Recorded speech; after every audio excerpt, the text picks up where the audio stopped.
Until then, please be careful.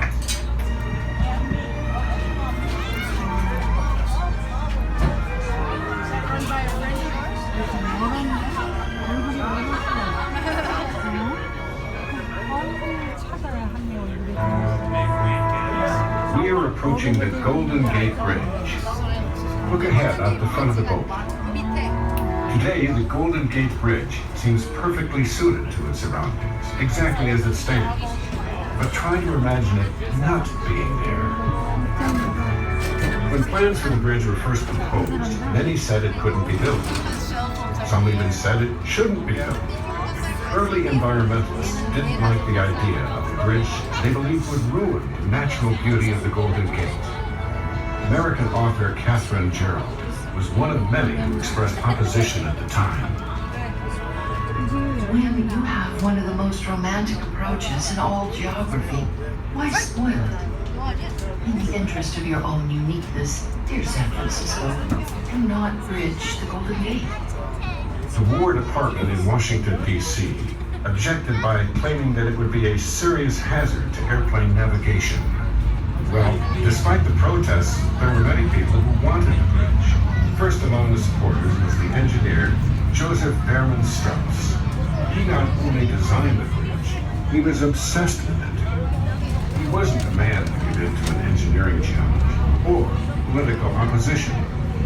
Encouraged by Strauss, the voters in the region approved the bridge. Construction began in 1933. The design that was finally developed actually turned out to be one of the most graceful and delicate objects of Art Deco art that was ever created, and the scale was just immense. The towers over 700 feet in height, the main span 4,200 feet long.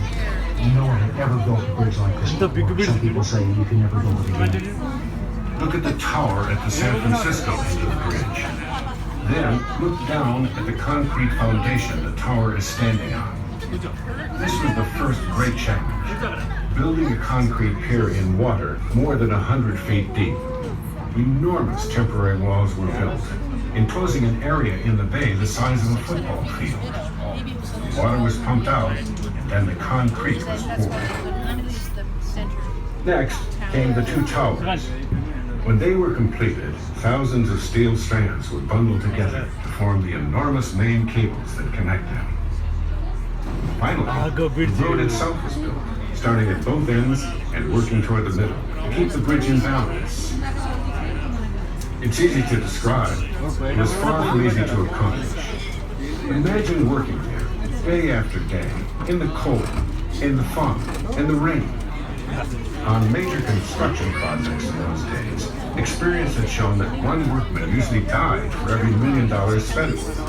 The budget for the bridge was $35 million, but Joseph Strauss was determined that 35 lives would not be lost on his bridge. A safety net was fabricated and suspended below the workman, and although 11 men did die during construction, 19 men fell into the safety net and were saved.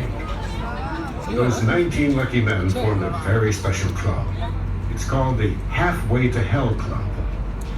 Of the 11 men who lost their lives during construction, 10 of them died in one accident when a 10-ton scaffold fell and tore through the net.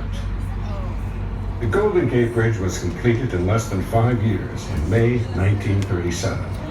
Joseph Strauss let the world know exactly how he felt.